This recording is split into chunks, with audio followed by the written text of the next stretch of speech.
axsaabtan ama xisbiga wadani ama axsaabteennaba waxaynu ugu biiraynaa inaynu dhisano qaran aynu wada leenahay oo dadka oo dhan u siman oo cadaalad ah ta wadani laga doonayo ee laga doonayaana dhammaanteen waa taa ma aha in maanta waxaynu taagannahay state curdina ayaynu dhisanaynaa markaa kii horumarka iyo kii ictiraafka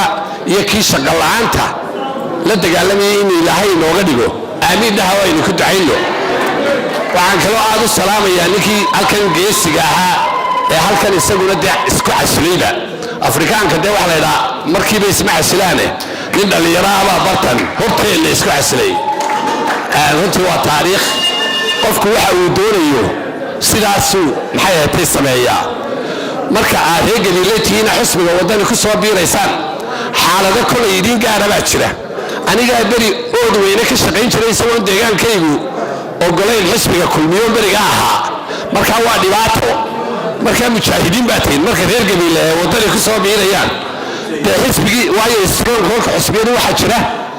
iyadoonay qabyaalad baahaynba meelo la yska tirsadaa jira marka qofka gabiile ku nool ee matalan wadani maxay tahay u digaraganaya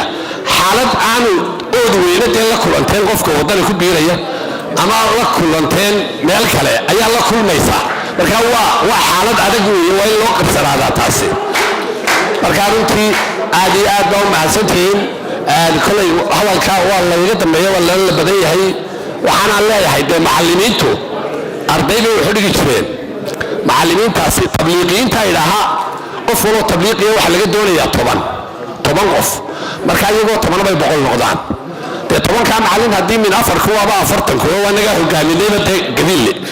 marka ardaydii dee macallimiintuna way wada socdaan runtii